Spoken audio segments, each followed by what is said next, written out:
Assassin's Creed is one of those franchises that I really want to see succeed, but it feels like more and more it's just gotten stale over time, and it's just not catching my interest the way it once used to, with just how frequently these games release, where it feels like developers really don't have much time to really evolve the series to really interesting and unique new heights.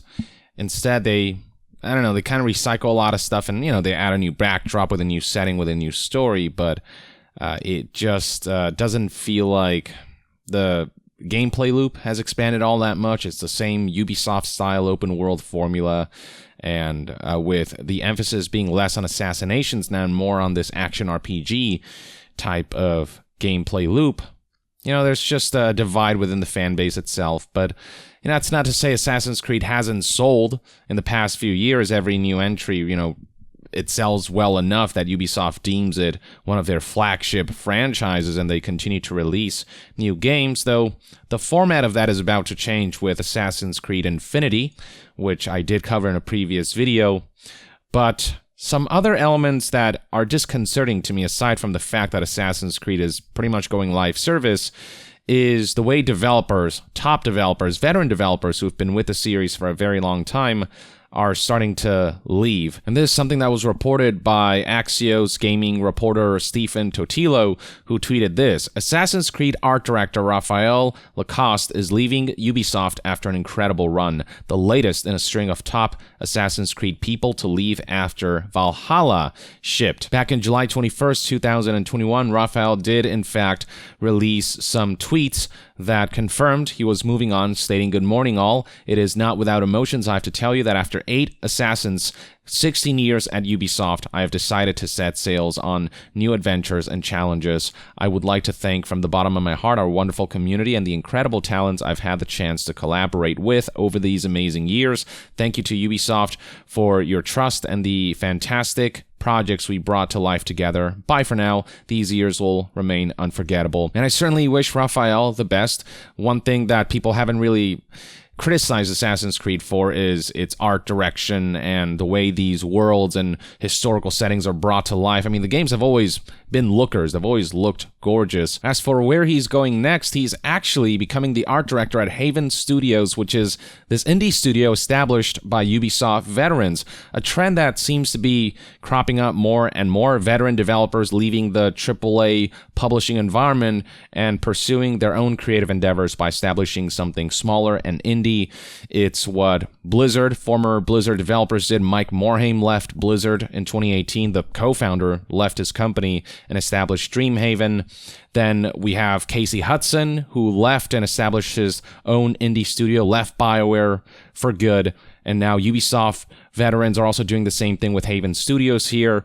And this is just a trend that continues to permeate, which, I feel like is ultimately a good thing, as corporate influence and the way corporations continue to interfere with creative endeavors have degraded the quality of games and have burned developers out who just want to make, instead of having to deal with all this corporate red tape while making games and having to monetize their games in ways that maybe are not ideal for that type of experience, but corporate mandates leave them no choice and whatnot, and just the general culture that they're trying to escape. As far as the Assassin's Creed franchise is concerned, this is certainly a major loss. That's not to say that there aren't other talents who could take up that mantle, but Raphael was a major component of Assassin's Creed since the beginning, and same goes for a lot of veterans who have left Assassin's Creed and Ubisoft to pursue other opportunities, who are no doubt going to leave a void that has to be filled. And, it's the people who make these games what they are. And once they start leaving and you start essentially forming a new team, it's not really quite the same. And you really see that in studios like BioWare, who saw veterans leave left and right in droves, and now it's not quite the same studio that it once used to be back in the golden days. Stephen also added that we're seeing multiple top people with over a decade of Assassin's Creed experience deciding to leave. As someone who likes the games, I can't say I don't find this worrisome, but I also totally understand the many reasons top devs, Assassin's Creed and otherwise, might decide it's time to do something new. Now, to give you an even clearer picture of the kinds of top devs who are leaving, here's Stephen's article. Lacoste is the latest in a number of high-level creative people who departed Ubisoft's top franchises amidst massive upheaval. As for Lacosse's resume, it is described here by the article. He's been the series art director since 2012 and the main art director on several acclaimed Assassin's Creed titles, including the 2007 original, Revelations from 2012, Black Flag in 2013, Origins in 2017, and Valhalla in 2020. Alongside him, others departed this spring, and among them include the narrative director of Valhalla, Darby McDevitt, and game director Eric Baptizat, both of who have also worked on Assassin's Creed for a decade or more. And this is all happening while Ubisoft is facing a number of issues, be it the recent allegations of harassment, abuse, misconduct at the studio, discrimination, you name it, that has rocked the company, and that CEO Yves Guillemot has yet to fully take responsibility for, and around which enough hasn't been done yet by the company, with certain abusers still remaining at the company, including people in some of the major studios, be it Montreal or Quebec. But there's also a huge shift happening within the Assassin's Creed franchise itself, as they're no longer releasing games separately as individual AAA releases, but rather they're unifying everything through a platform called Assassin's Creed Infinity, something that is being helmed by both the Montreal studio and the Quebec studio. Whereas before they would alternate in making new Assassin's Creed entries, that way they can maintain that annual cycle release.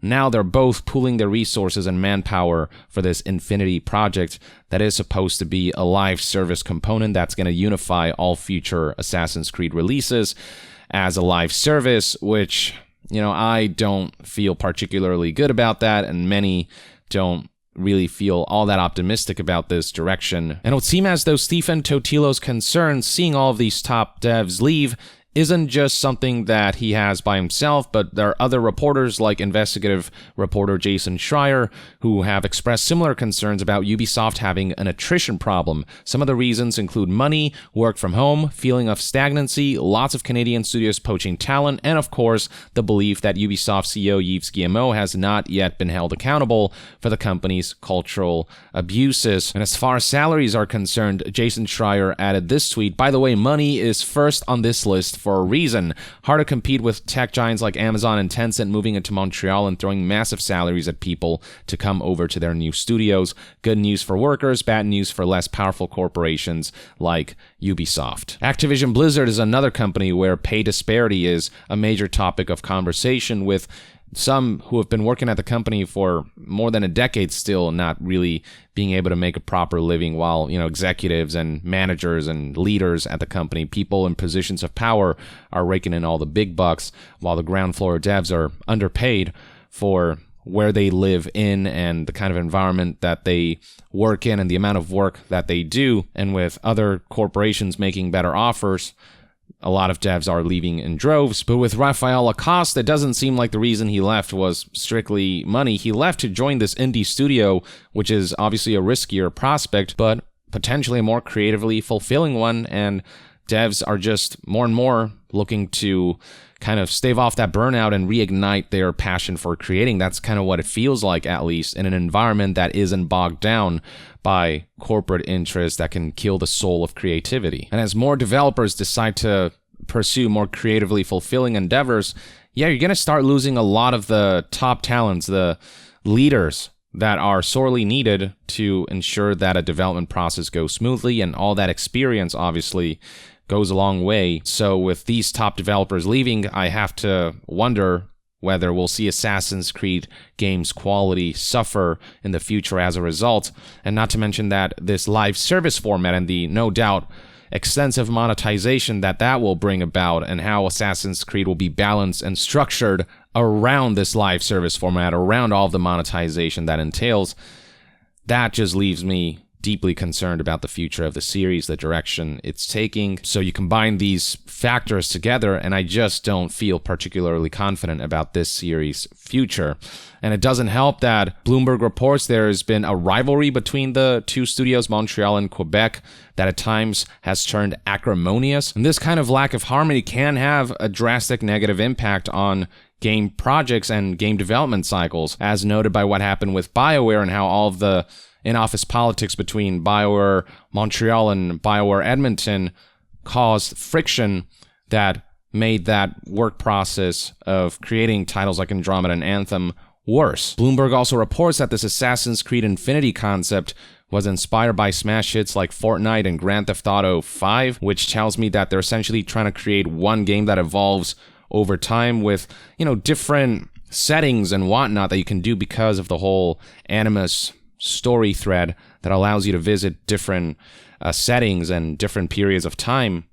But it would seem as though every Assassin's Creed content that comes out in the future, if this Infinity thing is established, will be under the same platform, and I feel like that will only exacerbate the issue of Assassin's Creed becoming creatively stale, all kind of feeling samey in their structure and in elements of mechanics. So I just feel like this is just gonna worsen the stagnation that Assassin's Creed is facing. Combine all of that with the tumultuous time that Ubisoft is going through right now because of all the harassment, abuse, misconduct, and discrimination allegations. Combine that with top developers leaving. Combine that with Ubisoft's history of monetizing and how they treat live services, and how Assassin's Creed, being single-player releases, have already been woefully infected with microtransactions that don't belong, XP boosters and time savers and whatnot. All of these factors combined just paint a disconcerting picture for the future of Assassin's Creed for me personally. And, a lot can change in years. Maybe they'll get their shit together and they'll manage to turn Infinity into something compelling. That's the hope. But I cannot say that I feel entirely confident. Though I suppose only time will tell. For now, though, let me know in the comments below what your thoughts and opinions are on the recent departures of top developers who are moving on to pursue other more creatively fulfilling endeavors, and what your general thoughts are on what you think the future of Assassin's Creed holds, as we're hearing reports of developers leaving, as we're hearing of this shift to this Infinity platform live service format, as we hear of the unified effort between Quebec and Montreal, though with a potentially acrimonious relationship between those two. I don't know. I can't be the only one who's worried about the future and the direction of Assassin's Creed, but I'd love to hear what your take is on all of this in the comments below. And to be further updated on all things gaming news, reviews, and discussions, stay tuned right here on Young Yeah. I'll see you guys next time. Young out.